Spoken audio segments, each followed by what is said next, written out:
La phase de poule de cette Coupe du Monde 2026 est officiellement terminée et aujourd'hui dans cette vidéo on va se faire un petit pronostic des équipes qui vont réussir à se qualifier en huitième de finale. On a actuellement les 16e de finale qui viennent tout juste de débuter. On a le match entre le Canada et l'Afrique du Sud qui vient tout juste de se terminer. J'ai absolument pas envie de débrief ce match tellement j'ai trouvé ça nul, ennuyant et j'ai pas grand chose à dire sur ce match, si ce n'est que je me doutais bien que le Canada allait se qualifier. Par contre, je ne m'attendais pas à ce qu'ils mettent 92 minutes pour pouvoir réussir à récupérer leur ticket pour les huitièmes de finale, tellement c'était abominable là devant en fait le Canada qui a plus ou moins dominé le match dans sa globalité, match plus ou moins piège aussi, mais qui ont été inefficaces devant la cage et ils ont failli le payer à plusieurs reprises. Ils s'en sortent bien, tant mieux pour eux, c'est la première fois qu'ils accèdent aux huitièmes de finale en plus de ça, donc c'est une bonne nouvelle pour le Canada et on verra pour le tour suivant comment ils vont s'en sortir, mais ça risque d'être très compliqué. Donc du coup aujourd'hui dans cette vidéo on va revenir à ce que je disais, on va se faire un petit pronostic de tous les 16e de finale et si vous voulez participer à ça, n'hésitez pas à me dire pour vous sur chaque match quelle est l'équipe qui arrivera à se qualifier pour le tour suivant, donc pour les huitièmes de finale de cette Coupe du Monde 2026. Demain, qu'est-ce que nous avons demain à 19 h? Nous avons Brésil-Japon. Alors là, on a quand même une très très belle opposition, deux équipes avec un style totalement différent. Je dirais que côté brésilien, on a surtout des grosses individualités, Vinicius, Paqueta, Casemiro, Guimarães, Cunha bien sûr, Gabriel, Marquinhos, Santos, Danilo, tout ça. Alors que du côté japonais, alors oui, il y a des individualités qui sont très fortes, mais c'est surtout un collectif avant tout. Et je pense que dans ce match-là, je pense sincèrement que le Japon a la possibilité d'aller chercher son ticket pour les huitièmes de finale. Ça va être loin d'être évident. Ça va pas être simple du tout. J'espère juste que le Japon ne va pas arriver avec la mentalité de trop respecter le Brésil parce que c'est une équipe légendaire et que pour eux, ils vont être super contents de jouer cette équipe. J'espère juste qu'ils vont tout donner pour essayer d'aller chercher leur ticket. De toute manière, je pense que dans la logique, oui. Mais attention à pas trop respecter cette équipe du Brésil qui est largement prenable. Et je pense même que si le Japon joue son jeu à 100%, ça va être une belle bataille et surtout, je pense qu'ils sont capables de tenir la balle, d'imposer leur rythme et de faire très très mal entre les lignes à cette équipe du Brésil. À l'inverse, le Brésil, je pense qu'ils vont jouer principalement sur le talent individuel de leurs joueurs et on sait très bien qu'actuellement, début de cette Coupe du Monde, il y a un Vinicius devant qui est extrêmement dangereux, dont il va falloir faire extrêmement attention. Pas que, mais il fait partie des armes principales offensives du Brésil et ça risque d'être pas si simple pour la défense japonaise de réussir à le contenir. Si on regarde la phase de groupe des deux équipes, alors le Brésil, en soi, ils n'ont pas eu trop de difficultés. 3-0 contre Haïti, 3-0 contre l'Écosse. Bon, ça, c'est des matchs, je vais pas dire donnés, mais pas loin. Tu vois, c'est Haïti, bon, c'est voilà, une petite nation. L'Écosse, bon, mais ces derniers temps, c'est pas fou non plus. Et par contre, on a vu les limites du Brésil contre le Maroc. Maroc qui est une très très belle équipe. Et on a bien vu que ça pouvait être très vite compliqué pour le Brésil. Et c'est là où justement j'appuie un peu dessus. Je pense que le Japon a vraiment un moyen de jouer ses armes. Son collectif peut être vraiment bien supérieur à celui du Brésil. Et peut-être se procurer tout autant d'occasions, voire plus, même tenir la balle et mettre une pression constante sur l'équipe brésilienne, puisque bon, ils ont battu la Tunisie, ok, 4-0. Ils ont fait match nul contre la Suède, donc pas si simple que ça. Et ils ont fait match nul contre le Pays-Bas, qui reste quand même une des plus grosses équipes de ce mondial, en tout cas qui a le plus impressionné dans la phase de poule. Donc voilà, je pense que le Japon a ses armes et comme j'ai dit, si ils jouent leur coup à fond et qu'ils ne respectent pas trop le Brésil, pour moi, le Japon a sa place pour les huitièmes de finale. Mais ça va être deux oppositions, deux styles différents et j'ai hâte de voir ce match. Vraiment, j'ai hâte d'être à demain. C'est vraiment le match qui me hype. Deuxième match que nous avons demain, l'Allemagne face au Paraguay. Alors là aussi, c'est deux oppositions bien spéciales pour le coup. Alors, c'est pas la grande Allemagne qu'on a connue il y a une dizaine d'années en arrière. Loin de là. Clairement, c'est pas une Allemagne impressionnante, mais quand même, avec l'effectif qu'ils ont, pour moi, ils sont quand même largement favoris sur ce match. Ils ont galéré en phase de groupe. Ils ont perdu 2-1 contre l'Équateur. Et ils méritent leur défaite sur ce match-là. Ils ont gagné contre la Côte d'Ivoire. Ils méritaient absolument pas de gagner contre la Côte d'Ivoire. Par contre, bon, ils ont planté contre Curaçao 7-1. Et là, on s'est dit, oula, l'Allemagne, oula, impressionnant quand même. Oulala, attention. Après, voilà, c'était le premier match de cette Coupe du Monde. Curaçao, il savait pas trop où il mettait les pieds aussi. Il tombe sur l'Allemagne, c'est pas évident pour un premier match. T'as de la pression, il y a de l'enjeu, t'as envie de bien faire. Bon, voilà, c'était un peu compliqué. Mais en vrai, l'Allemagne, moi, ne m'a pas impressionné dans cette phase de groupe, que ce soit face à la Côte d'Ivoire ou face à l'Équateur. Et pourtant, il y a des très gros joueurs. Hein. Wirtz, Musiala, Havertz, Leroy Sané, Jonathan Tah, Rudiger, Neuer, Pavlovic, bien sûr, Kimmich, et sans compter tous les remplaçants derrière. Mais je pense sincèrement que ouais, ils sont favoris. Côté Paraguay, ça a été beaucoup plus compliqué. 0-0 contre l'Australie, ça a gagné 1-0 à peine contre la Turquie et ça a perdu 4-1 contre les États-Unis. Alors c'est un style bien différent, peut-être un peu plus compact aussi, peut-être un peu plus physique du côté du Paraguay. Mais pour moi, il n'y a aucun monde où l'Allemagne ne se qualifie pas en huitième de finale face à cette équipe du Paraguay. Et si c'est le cas, si jamais le Paraguay se qualifie, je pourrais limite qualifier ça de faute professionnelle du côté allemand. Hein. J'abuse un peu, mais voilà, en tout cas, même si l'Allemagne n'est pas impressionnante, logiquement, quand tu ramènes un effectif comme ils ont, tu te dois d'aller au moins en huitième de finale. Donc pour moi, ça sera l'Allemagne ici. Ensuite, on a les matchs du mardi. Bon, évidemment, l'équipe de France face à la Suède. Dire qu'on n'est pas favori, ça serait un mensonge. L'équipe de France est totalement favorite. On sort d'une phase de groupe, on est à 3 matchs. Du coup, 3 victoires avec la manière en plus. 3-1 contre le Sénégal, 3-0 contre l'Irak, 4-1 contre la Norvège. Évidemment qu'on est favori dans ce match. Maintenant, ceci étant dit, je pense qu'il ne faudra pas prendre à la légère ce match. Je pense que c'est important de rester connecté, de rester les pieds sur terre et surtout de jouer chaque match individuellement, chaque match comme un nouveau jour. Et surtout, à partir de là, tu sais que c'est des matchs à élimination, donc tout peut se passer. Donc il va falloir rester concentré, assidu, professionnel. Et normalement, avec l'équipe qu'on a, on est large capable de battre cette équipe de Suède qui m'a pas non plus méga impressionné dans la phase de groupe. D'ailleurs, ils ont fait quoi comme résultat? 1-1 contre le Japon. Bon, c'est vrai. Après le Japon, j'ai l'impression qu'ils avaient levé un peu le pied. Ils ont perdu 5-1 contre les Pays-Bas. Et ils ont gagné 5-1 contre la Tunisie, qui est la pire équipe de cette Coupe du Monde. Donc en vrai, pas non plus exceptionnel. Évidemment, il y a des joueurs dont il faudra faire attention. Et Langa, ça peut être un problème. Lindelof, pareil, ça peut être un petit problème. Gyökeres des grands soirs, pourquoi pas, même s'il ne me fait pas vraiment peur. C'est plus Isak qui me fait légèrement trembler, on va dire. Mais ils ont quand même une belle équipe, mine de rien. Et je pense que c'est un match qu'il ne faudra absolument pas sous-estimer. C'est pas parce qu'on a fait 3 matchs, 3 victoires en groupe qu'on va être là pour s'amuser. Je pense qu'on va être vite fixé dans les premières minutes de ce match. On a une bien meilleure équipe sur le papier individuellement. Je pense collectivement aussi. Maintenant, va falloir apporter des réponses aux questions défensives, surtout au niveau des latéraux avec Hernandez et Koundé. Apparemment, ça serait Digne qui prendrait la place de titulaire sur le côté gauche. Koundé toujours titulaire à droite, bon, pourquoi pas. Mais ouais, on va voir un petit peu comment on va s'en sortir défensivement face à une équipe qui a quand même de la qualité et surtout de la vitesse avec Elanga, du physique avec Gyökeres et de la finition avec Isak. Donc ils ont quand même un trio devant bien complémentaire qui peut nous poser des problèmes. À l'inverse, je pense qu'offensivement, avec Mbappé, Olysée, Doué, Dembélé, dans la logique, on devrait pouvoir s'en sortir tranquillement. En tout cas, j'espère. Jusqu'ici, on a marqué minimum 3 buts dans cette phase de groupe. Est-ce qu'on va confirmer du coup à partir d'ici, à partir des 16e de finale?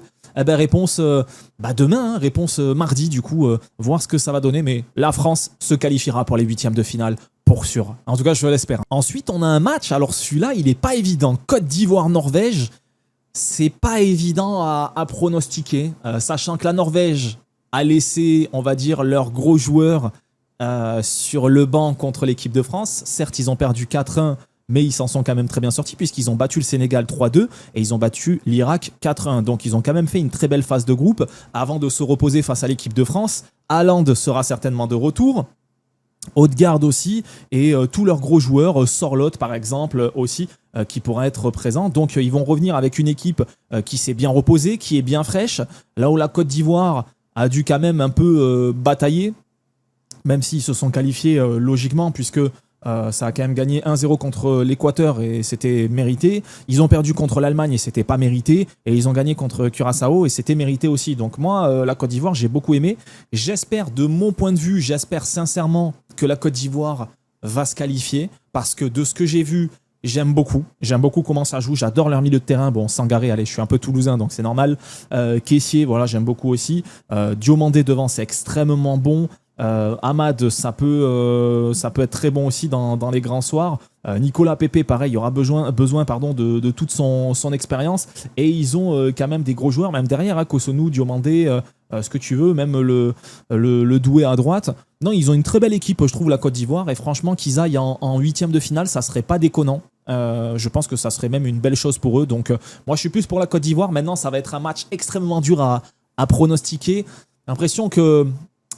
Ah, je sais pas, tu vois, ce match, c'est un peu le 50-50. J'ai envie de mettre la Côte d'Ivoire, mais en même temps, la Norvège a une armada offensive qui peut être dangereuse. Ils ont un niveau athlétique qui est monstrueux aussi, très professionnel dans ce qu'ils proposent.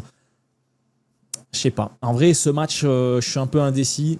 Je vais miser une petite pièce sur la Côte d'Ivoire, même si je pense que la Norvège est un poil favorite quand même dans ce match. J'ai envie de miser une petite pièce sur la Côte d'Ivoire. J'ai envie de me dire qu'ils peuvent le faire et partir en huitième de finale. Donc je vais dire la Côte d'Ivoire ici. Nouveau gros choc, 3h du matin dans la nuit de mardi à mercredi, si je dis pas de bêtises. Le Pays-Bas et le Maroc qui s'affrontent directement en 16e de finale. Bon, c'est une très belle affiche. C'est une affiche extrêmement compliquée à pronostiquer, je trouve. C'est une affiche un peu de rêve aussi, je pense, pour le Maroc notamment. Mais je pense que, en vrai, si je dois donner un gagnant dans ce match, en fait, c'est très compliqué. Parce que le Maroc, on a vu leur qualité. On a vu leur jeu aussi. On sait de quoi ils sont capables. J'aime beaucoup ce qu'ils proposent. Vraiment, j'aime beaucoup. En phase de groupe, ça a gagné 4-2 contre Haïti. Ça a gagné 1-0 contre l'Écosse. Ça a fait match nul contre le Brésil. Donc, j'aime beaucoup ce qu'ils ont proposé. Le Pays-Bas, ça a été un rouleau compresseur sur ces phases de groupe. 3-1 contre la Tunisie, 5-1 contre la Suède et 2-2 contre le Japon. En fait, sur le papier, je dirais que le Pays-Bas est quand même un peu favori. Voilà, ils ont des gros joueurs que l'on connaît, qui jouent dans des gros clubs. Tu penses à Frenkie au milieu, Gravenberch, Reinders, je ne sais pas comment on prononce, Gakpo, bien sûr, Malen, Brobey, et sans compter tous les remplaçants qu'il y a derrière. Alors après, bien sûr, il y a Van Dijk, Van de Ven, Dumfries. Non, ils ont quand même, individuellement, ils ont une équipe de malades mentales, même si du côté du Maroc, il y a une très belle équipe aussi, attention. Hein. Mais ouais, sur le papier, je dirais que le Pays-Bas est favori. Maintenant, ça va être deux oppositions encore bien différentes. Les Pays-Bas qui vont jouer beaucoup sur les ailes, j'imagine, avec Summerville qui est on fire d'ailleurs à la place de Malen, très certainement. Summerville à droite, Gakpo à gauche, ça va très très vite sur les ailes pour ensuite un peu repiquer dans l'axe au dernier moment. Bataille du milieu de terrain où ils ont des joueurs qui savent conserver la balle, qui savent faire tourner la balle aussi. Gravenberch, Frenkie, c'est monstrueux, même Reinders, du coup. Je sais pas, encore une fois, désolé pour la prononciation. Mais du coup, ouais, non, ils ont vraiment ça. Derrière, ils ont une défense centrale qui est solide, mais qui a tendance à faire des bêtises. Et je pense que c'est là où le Maroc va pouvoir essayer d'appuyer dessus. Et je pense que le Maroc a toutes ses chances dans ce match. Hein. Le Pays-Bas est favori, mais le Maroc, pour moi, s'il passe en huitième, je ne serais pas choqué. Franchement, je ne serais pas choqué. Et limite, est-ce que ça arrangerait pas indirectement l'équipe de France? Ouais, je sais pas en vrai, quoique, parce qu'en vrai, on sait si jamais on se qualifie, on affrontera le Pays-Bas ou le Maroc. Les deux équipes sont très fortes. Quand je parle de ces rencontres-là, j'ai plus peur d'affronter le Pays-Bas que le Maroc. Évidemment, c'est logique. Voilà, ça serait un mensonge de ne pas dire ça. Mais le Maroc peut être un match très compliqué aussi. Surtout qu'ils auront à cœur de se venger certainement de la demi-finale de 2022. Donc, ouais, je sais pas. Mais allez, je donne un pronostic. Tu sais quoi? J'espère que le Maroc se qualifie. Mais je pense que le Pays-Bas va gagner ce match. Mais j'espère, par contre, que les Marocains, les gars, vous passez en huitième de finale. Et qu'il y ait un joli France-Maroc dans le respect, avec un beau match, du spectacle, et que le meilleur gagne. Mais vraiment, je vous souhaite de passer. Par contre, je pense que le Pays-Bas est peut-être un poil favori dans ce match. Mais ça va être un très beau match. Et celui-là, j'ai hâte de le voir, même si il est à 3h du matin et c'est chiant. On va rester éveillé toute la nuit. Et on va regarder ça vraiment de très près. Mexique-Équateur. Alors là aussi, on est parti pour un match... allez, sud-américain, je peux dire sud-américain ou pas avec le Mexique? Allez, je vais le dire, je me permets de le dire, sud-américain. Ouais, ça va être une belle opposition, ça aussi. Le Mexique qui c'est très bien débrouillé en phase de poule. 3-0 contre la Tchéquie, 1-0 contre la Corée du Sud, 2-0 contre l'Afrique du Sud pour ouvrir cette Coupe du Monde d'ailleurs. Voilà, le Mexique qui a très bien géré. L'Équateur, qui avait perdu contre la Côte d'Ivoire, qui avait fait match nul contre Curaçao quand même, et qui avait battu finalement l'Allemagne pour se qualifier. Alors, est-ce que l'Équateur va retrouver son efficacité offensive ou est-ce qu'il va y avoir une nouvelle panne qui va les bloquer? Parce qu'on sait que l'Équateur, défensivement, c'est monstrueux. Ils ont un bloc de fou, avec Ordonez, Pacho, Hincapié et Franco derrière. C'est même au milieu, Caicedo, Vite, qui tu veux, c'est monstrueux. À l'inverse, offensivement, c'est un peu plus limité. Et j'espère pour eux qu'ils arriveront à pourquoi pas nous proposer du beau spectacle offensif face à cette équipe mexicaine qui est impliquée dans cette Coupe du Monde, qui est appliquée aussi et qui a envie d'aller le plus loin possible avec quand même un bel effectif aussi pour le coup et quelques armes offensives qui peuvent être intéressantes, notamment sur les ailes, je trouve, et bien sûr Martinez, leur attaquant qui... Ce qui me fait peur, c'est que le Mexique n'a plus gagné un match à élimination directe depuis 1986. J'espère pour eux qu'ils n'auront pas trop de pression parce que pays hôte, ils sont à domicile, ils sont à la maison, ils vont avoir tout l'encouragement du stade, du public, il va y avoir tout un peuple derrière eux. Ça va vraiment pas être simple pour l'Équateur, même si on connaît la ferveur équatorienne, la passion, on sait qu'il y a énormément de supporters qui se déplacent, etc. Ça va être un très beau match. Ça va être un très beau match. Maintenant, si je dois mettre un favori, est-ce qu'on ne serait pas sur le réveil de l'Équateur ? L'Équateur qui vient jouer les troubles fêtes et qui commence à être bien pénible à affronter. Et tu sais quoi, je vais miser une petite pièce sur l'Équateur, même si je pense que le Mexique a large la place pour aller se qualifier, mais l'Équateur, je le sens bien sur ce match. Je sens que ils vont pouvoir profiter des quelques espaces, ils vont être toujours aussi solides derrière, ça va être très appliqué. Je vais miser une pièce sur l'Équateur ici. Angleterre, Congo. Alors là aussi, c'est deux équipes totalement différentes. Et évidemment, sur le papier, l'Angleterre est totalement favori. Voilà, ça serait un mensonge de dire que le Congo est favori dans cette rencontre. C'est impossible. Voilà, ils ne sont pas favoris. Ceci étant dit, l'Angleterre avait très bien débuté sa Coupe du Monde. Ça avait commencé 4-2 contre la Croatie. C'était impressionnant. Je pense que c'est l'équipe qui m'avait le plus impressionné sur ce premier match. 0-0 face au Ghana. Ils gagnent 2-0 face au Panama. Avec la manière. Ils ont un effectif de malades. Ils ont Rashford, Harry Kane, Bellingham, Saka. Derrière, ils ont Konsa, Gueye. Je parle même pas des remplaçants ici. Declan Rice, Spence, Henderson, Eze, Mainu, c'est vrai, Anthony Gordon, Touney, Madueke, Watkins. Non, ils ont un effectif de malade mental. Maintenant, c'est un match qui peut être bien piège pour eux parce qu'on sait que le Congo, c'est un collectif ultra soudé. C'est une équipe qui est très solide. Ils nous l'ont prouvé. Ils ont gagné face à l'Ouzbékistan. Ils ont fait match nul face au Portugal, si je dis pas de bêtises. Et ils avaient perdu 1-0 contre la Colombie. Et perdre 1-0 contre la Colombie, il n'y a pas à rougir. La Colombie est une excellente équipe. Donc franchement, perdre avec un aussi petit score... en vrai, c'est tout à leur honneur. Donc franchement, c'est un match ici qui peut être extrêmement piège pour l'Angleterre et j'espère pour eux qu'ils ne vont pas sous-estimer le Congo parce que sinon, ils vont le payer très très cher. Je vous souhaite, amis congolais, de pouvoir passer. Ça va être très compliqué, mais je vous le souhaite. Par contre, je pense sincèrement que l'Angleterre va se qualifier sur ce match. Je le pense. Je ne vois pas, avec leur effectif... Même pour eux, ça serait une faute professionnelle de ne pas se qualifier ici face au Congo, excusez-moi, avec les individualités qu'ils ont. Ils ont un effectif de malade. Ça vaut des milliards, tout ce qu'ils ont. Il y a une grosse différence collectivement parlant, mais je sais que le Congo est capable de faire quelque chose dans ce genre de match. On l'a bien vu en phase de groupe. Ils ont été très solides, très compacts. Ils ont su jouer leur contre à 200% quand il fallait. Et je pense qu'ils vont être capables de pouvoir récupérer un résultat, même si je pense sincèrement quand même que c'est l'Angleterre qui va passer. Je vous souhaite, le Congo, de me faire mentir et de pouvoir passer en 8e de finale. Ça serait vraiment super bien pour vous. Donc je vous le souhaite, même si je mise une pièce sur l'Angleterre. Ensuite, nous avons Portugal-Croatie. Et là aussi, c'est pas évident. Portugal-Croatie, Le Portugal qui a déçu. Portugal qui a quand même très déçu face à la Colombie 0-0 et ils devaient perdre, hein. Il n'y a aucun monde où ils devaient gagner ce match. Alors ils ont gagné 5-0 contre l'Ouzbékistan, bravo, c'est bien, l'Ouzbékistan quoi. Bon, c'est pas mal, c'est bien, hein, 5-0 déjà, c'est très bien. Hein. Et puis justement contre le Congo, match nul, un partout. Donc 2 matchs nuls, une victoire en phase de groupe, c'est un peu décevant. Là où la Croatie, bon, ils se sont fait atomiser, ouvrir par l'Angleterre. Par contre, ils ont gagné 1-0 contre le Panama, ce qui n'est pas non plus flamboyant. Et ils ont gagné 2-1 contre le Ghana.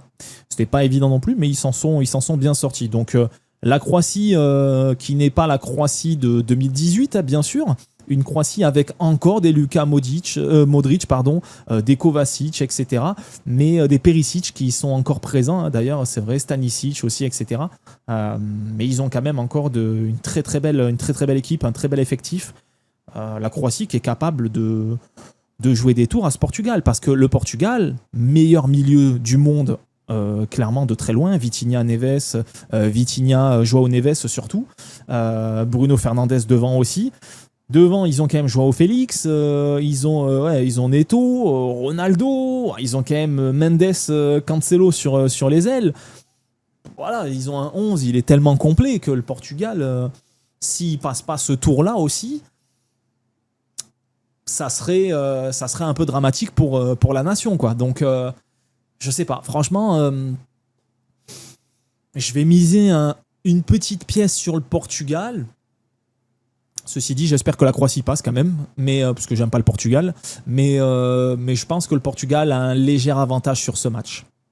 Est-ce qu'ils vont me faire mentir ou pas? C'est ce qu'on verra. J'espère que la Croatie gagne ce match.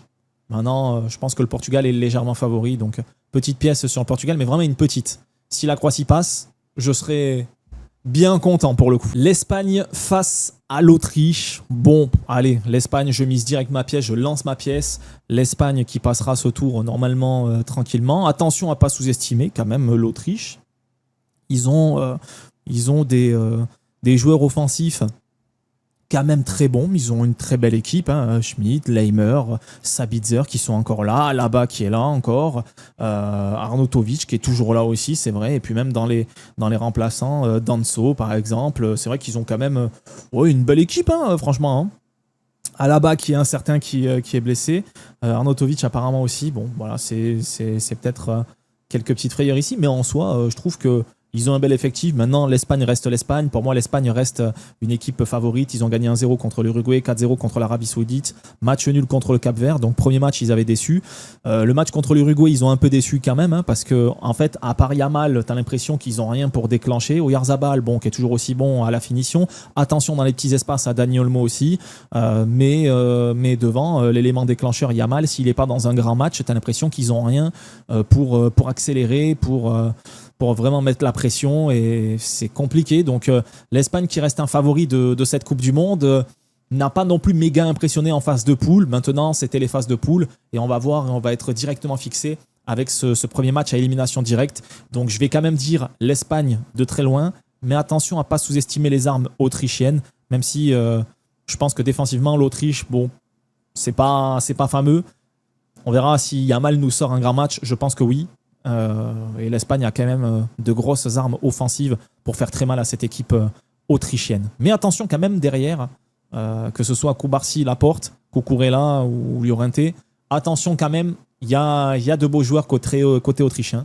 Victoire de l'Espagne. Argentine, Cap-Vert. Bon alors là, je fais un 3 points sur l'Argentine. Attention quand même, hein, on ne sait jamais. Attention quand même. Le Cap-Vert qui a fait 3 matchs nuls dans sa phase de groupe et qui a réussi du coup à se qualifier. 0-0 contre l'Espagne, mine de rien. 2-2 contre l'Uruguay et 0-0 contre l'Arabie Saoudite. Bon, là, c'est peut-être le 0-0 un peu plus décevant, mais contre l'Espagne, faire 0-0, bravo, même s'ils ont été totalement dominés, on va pas se mentir. Ils ont eu quelques petites occasions quand même, ils auraient pu faire quelque chose. Mais bon, l'Argentine, ce qu'ils ont fait, 3-1 contre la Jordanie, ok, 2-0 contre l'Autriche, 3-0 contre l'Algérie, Messi qui est on fire, le groupe qui vit pour Messi. En plus, l'Argentine qui va se taper un parcours vraiment tranquille normalement jusqu'en demi-finale. Pour moi, l'Argentine est largement favorite. Après, attention à ne pas tomber dans le piège du Cap-Vert qui va être une équipe très regroupée, très soudée collectivement et qui peut potentiellement t'amener aux prolongations, qui sait, au tir au but. Et après, advienne qui pourra là-bas à la loterie. Mais Pour moi, l'Argentine, c'est le gros favori de cette Coupe du Monde avec l'équipe de France et l'Espagne. Je vois pas comment l'Argentine perd ce match, sauf si scénario de ils vont au pénalty et ils perdent à ce moment-là, mais sinon dans le jeu, l'Argentine va totalement dominer, va étouffer le Cap-Vert. Et avec encore un petit geste magique de Lionel Messi, fera la différence pour aller se qualifier tranquillement, je pense, pour l'Argentine. Justement, le futur adversaire de l'Argentine, si jamais il se qualifie, Australie ou Égypte, bon... Hein, c'est pas le match qui me hype le plus. Hein. L'Égypte qui avait fait match nul contre la Belgique, qui avait gagné 3-1 contre la Nouvelle-Zélande et qui avait fait match nul contre l'Iran et ils ont même failli perdre dans les dernières minutes. Heureusement pour eux qu'il y a eu un petit hors-jeu parce que sinon c'était dramatique. L'Australie qui avait quand même gagné 2-0 contre la Turquie, qui avait perdu 2-0 contre les États-Unis, qui avait fait match nul contre le Paraguay. L'Australie qui s'en est pas trop mal sortie quand même sur cette phase de groupe. Alors, encore une fois, c'est deux styles bien différent. C'est pas, comme j'ai dit, le match. Je pense pas que ça sera le match le plus spectaculaire. Franchement, c'est compliqué en vrai. Hein. On souhaite à Mohamed Salah d'aller le plus loin possible, bien sûr, mais bon, tu sais quoi, je vais miser ma pièce sur l'Australie. Ils m'ont surpris en phase de groupe. J'ai envie de croire qu'ils sont capables de battre l'Égypte et de passer en huitième de finale. Je mise une pièce sur l'Australie. Maintenant, s'il y a des Égyptiens qui passent par ici, je vous souhaite d'aller le plus loin possible, mais je sais pas. J'ai un petit feeling qui me fait dire que l'Australie est capable de faire quelque chose. Donc, on verra bien si je me trompe ou pas. Petite pièce sur l'Australie. Suisse-Algérie. L'Algérie qui a décidé d'encaisser un dernier but face à l'Autriche, qui n'a strictement pas défendu pour éviter d'affronter l'Espagne, qui se retrouve face à la Suisse, une équipe qui est peut-être plus abordable, c'est un fait sur le papier, mais attention quand même, parce que la Suisse a quand même un très très bel effectif. Ils ont battu 2-1 le Canada, ils ont battu 4-1 la Bosnie-Herzégovine, ils ont fait match nul contre le Qatar, là où l'Algérie a perdu 3-0 contre l'Argentine, a gagné 2-1 contre la Jordanie et a fait 3-3 contre l'Autriche. Ça va être spécial un peu ce match. Attention parce que la Suisse a des très bons joueurs offensifs. Manzambi, incroyable. Vargas, toujours aussi fort, aussi percutant. Mbolo, ça peut être très fort aussi. Derrière, ils ont quand même des joueurs très costauds avec Akanji par exemple. Xhaka aussi qui est encore présent d'ailleurs, c'est vrai, hein, et d'autres joueurs, mais Dan Ndoye aussi, ouais, c'est vrai qu'il est très très bon. Okafor qui peut être très intéressant aussi. Ouais, ils ont une belle armada offensive, hein, mine de rien, la Suisse. Et quand je vois les désastres de la défense algérienne et du gardien algérien, que ce soit Bento ou Lucas Zidane, je suis pas rassuré pour l'Algérie. En fait, l'Algérie, j'aime beaucoup ce que vous proposez offensivement. Vraiment, Maza, incroyable. Mahrez, bon, voilà, il en a encore un petit peu dans les jambes. Aouar, ça peut être pas mal. Gouiri, c'est très bon. Voilà, vous avez Chaibi, moi j'aime beaucoup. De toute façon, ancien Toulousain, donc là aussi on soutient.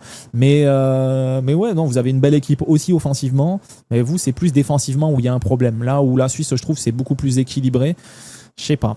En vrai, amis algériens, ne m'en voulez pas. Je vais miser ma petite pièce sur l'équipe de Suisse. Mais je souhaite à l'Algérie de pouvoir passer en huitième de finale et d'aller le plus loin possible. Ceci étant dit, je pense que la Suisse est quand même légèrement favorable parce que j'ai très peur de la défense algérienne et du gardien algérien qui me font vraiment, ils m'ont vraiment pas du tout rassuré en phase de groupe. États-Unis, Bosnie-Herzégovine. Alors que la Bosnie ait réussi à se qualifier quand même jusqu'en 16e de finale, déjà, je trouve que c'est très beau pour eux. Franchement, je suis très content parce que je rappelle qu'ils se sont qualifiés en barrage face à l'Italie. Ils ont amené l'Italie jusqu'au bout et ils ont pris leur place. Et c'est pas démérité puisqu'ils sont sortis de cette phase de groupe. Ils ont battu le Qatar 3-1, ils ont perdu 4-1 contre la Suisse et ils avaient accroché le Canada dans leur premier match. Donc ils sont sortis et ils se retrouvent face aux États-Unis. Les États-Unis qui sur les deux premiers matchs ont drôlement impressionné. 4-1 contre le Paraguay, 2-0 contre l'Australie et derrière, bon, ça a perdu 3-2 contre la Turquie. Maintenant, j'ai envie de te dire, est-ce que sur le 3-2 où ils ont perdu contre la Turquie, est-ce qu'on n'était pas en mode vas-y, on est qualifié, on y va tranquille, on se préserve en vue des 16e de finale et on rentre en 16e de finale en pleine forme, à pleine puissance et on va chercher un 8e. Moi, je pense que c'est le cas. Les États-Unis m'ont pas trop mal impressionné. J'attends de voir contre des plus grosses oppositions. La Bosnie, je ne considère pas ça comme une grande nation du football, comme une grosse équipe à l'heure actuelle. Pour moi, les États-Unis vont passer tranquillement. Je m'attends à un score type 2-0, 3-0. Donc, je vais dire les États-Unis ici. Je pense qu'ils se sont préservés. Ils vont arriver un peu plus frais. Et pareil, avec l'effectif qu'ils ont, je pense qu'ils sont capables de pouvoir aller en huitième. Et bien sûr, pour Mackenzie, on lui souhaite d'aller le plus loin possible parce que Toulousain encore une fois. Belgique-Sénégal. Bon, l'avant-dernier match de ces 16e de finale. Une belle opposition là aussi. Et là, on va avoir un très très beau match. La Belgique qui s'est rassurée sur son dernier match en gagnant 5-1 face à la Nouvelle-Zélande, mais qui avait fait 0-0 contre l'Iran et qui avait fait un partout contre l'Égypte. Très décevant la Belgique. Très très décevant de ce que l'on a vu. De toute manière, ça n'a pas brillé. Le Sénégal, bon, ça a perdu contre l'équipe de France le premier match. Mais je rappelle qu'ils ont dominé totalement l'équipe de France en première mi-temps. Par contre, ils ont perdu 3-2 contre la Norvège. C'est bien dommage, même s'ils ont réduit le score. Et ils ont gagné 5-0 contre l'Irak. On connaît le talent de cet effectif sénégalais, qui est quand même un champion d'Afrique. Officieusement du coup maintenant, mais officiellement c'est le Maroc, mais officieusement c'est le Sénégal. On sait de quoi ils sont capables, on connaît les joueurs, ils ont une équipe de fous. Vraiment, ils ont une équipe de fous et ils ont une équipe qui est taillée pour aller en huitième de finale. Alors j'ai envie de miser ma pièce sur le Sénégal, mais attention à ne pas sous-estimer cette équipe belge. Parce que l'équipe belge a une très très belle équipe. Juste, j'ai pas compris à quoi ils ont joué sur la phase de groupe. Maintenant, on est sur des matchs à élimination directe. Ça va être autre chose. Est-ce qu'ils vont avoir le mordant nécessaire pour? Moi, je pense que le Sénégal en a un peu plus dans les jambes, dans la tête. Et je mise ma pièce sur le Sénégal. Je vous souhaite de passer en huitième de finale en battant la Belgique. Mais attention, parce que ça va être une très belle opposition ici. Et j'ai hâte de voir ce match. J'espère du spectacle, pour sûr. De toute façon, il y en aura, c'est clair. Maintenant, qui va s'en sortir le mieux? Je mise ma pièce sur le Sénégal. Et le dernier match de ces 16e de finale, la Colombie face au Ghana. Ça va pas être évident ici, mais pour moi, la Colombie est quand même clairement favorite. C'est une des équipes qui m'a le plus impressionné dans les phases de groupe. La Colombie, bon, ça a battu 3-1 l'Ouzbékistan, ça a battu le Congo 1-0, ça a fait match nul contre le Portugal, mais il devait totalement gagner ce match contre le Portugal. C'était vraiment le jour et la nuit. La Colombie qui, je trouve, est impressionnante à regarder jouer. Vraiment, ils ont une très belle équipe, ils ont des très bons joueurs à tous les postes, défensivement, offensivement, au milieu de terrain aussi. C'est beaucoup d'envie, beaucoup d'intensité physique, beaucoup de courses, mais ils sont impressionnants. Vraiment, la Colombie me fait peur ici. Le Ghana, j'ai bien aimé ce que j'ai vu, 1-0 pour commencer face au Panama. Contre l'Angleterre, ça arrive à tenir tête 0-0. Ça a perdu contre la Croatie. Voilà, en vrai, franchement, le groupe, il n'était pas évident. Croatie-Angleterre, tu arrives à sortir de ce groupe, c'est déjà très bien. Le Ghana, pareil, qui a une très belle équipe. Il y a des très bons joueurs aussi. Je pense que la Colombie va mener, dicter le jeu. Et le Ghana va se contenter de jouer en contre rapide, en transition. Ils peuvent le faire, ils ont les joueurs pour ça. Ils peuvent gagner ce match. Franchement, le Ghana peut le faire. Je vous souhaite d'ailleurs, s'il y a des supporters du Ghana ici, je vous souhaite de pouvoir vraiment passer. Mais je pense que ça va être très compliqué face à cette équipe colombienne qui a l'air d'être là pour en découdre. Donc, je mise ma pièce sur la Colombie. Mais le Ghana, vous avez toutes vos chances dans ce match. Donc, jouez ce match à fond et ça peut le faire. Shinzo Sasageyo. Voilou pour mes pronostics concernant les 16e de finale de cette Coupe du Monde 2026. En tout cas, je n'ai pas donné des scores exacts, mais je vous ai plus donné quelle équipe je vois bien se qualifier pour chaque match. On fera les scores à partir des 8e de finale. En tout cas, il y a des très très belles affiches, des affiches à suivre, des affiches un peu moins intéressantes, mais c'est normal, c'est des 16e de finale. En tout cas, on va voir si les gros sont au rendez-vous ou est-ce qu'il y a parmi les grandes nations une équipe qui ne tomberait pas dans un piège. J'ai hâte de voir ça. J'espère de belles surprises, pas de mauvaises. On souhaite que l'équipe de France se qualifie. Pour le reste, on espère voir des beaux matchs, du spectacle. Pas comme ce match entre le Canada et l'Afrique du Sud qui était cataclysmique. Vraiment, c'était insupportable à suivre. Et vraiment, j'espère du beau football pour cette suite de Coupe du Monde 2026. Sur ce, on va arriver au bout de cette vidéo. Si vous avez passé un bon moment, n'hésitez pas à mettre un maximum de pouces bleus. Pensez à vous abonner si ce n'est pas déjà fait. Comme j'ai dit, si vous voulez jouer au jeu des pronostics dans les commentaires, n'hésitez pas à me donner les rencontres et le gagnant à chaque fois. Vous n'êtes pas obligé d'argumenter le pourquoi parce que sinon ça va être trop long, mais vous mettez l'équipe gagnante à chaque fois par exemple. Et puis sinon, nous on se retrouve dès demain pour du débrief puisque Japon-Brésil, ça c'est un match que j'attends énormément. Sur ce, je vous souhaite de passer tous une excellente fin de soirée, une excellente journée si vous voyez cette vidéo demain dans la journée. Et puis on se donne rendez-vous très vite pour la suite des débriefs sur cette chaîne de foot. Merci à tous d'être présents et puis je vous dis à plus tard. Ciao tout le monde, ciao ciao.